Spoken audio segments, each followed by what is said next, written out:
आधी लगीन कोंढाण्याचं आणि मग माझ्या रायबाचं, ही जी घोषणा होती ती घोषणा काही वर्षापूर्वी याच ठिकाणी नरवीर तानाजी मालुसरे यांच्याद्वारे इथं दुमदुमली होती. आणि त्याच ठिकाणी मी आज सध्या आहे.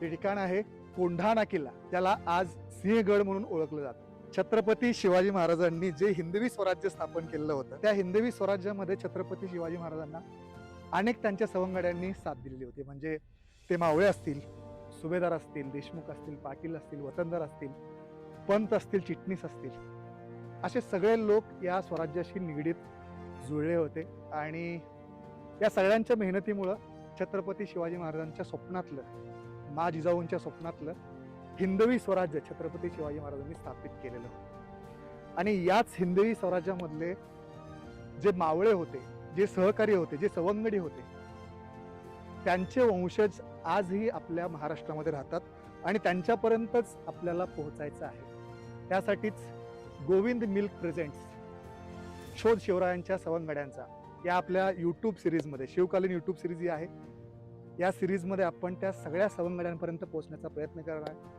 आणि जो इतिहास आपण आता आजपर्यंत पुस्तकात वाचलेला होता, तोच इतिहास आता आपण डोळ्याने पाहण्याचा प्रयत्न करणार आहे. गोविंद मिल्क प्रेझेंट्स शोध शिवरायांच्या सवंगड्यांचा ही सिरीज लवकरच तुम्हाला बुलेटवाला अक्षय या चॅनलवर पाहायला मिळणार आहे. सो त्यासाठी चॅनल नक्की सबस्क्राईब करा आणि त्याचबरोबर गोविंद मिल्कच्या सगळ्या सोशल मीडिया पेजेसला फॉलो करायला नक्की विसरू नका.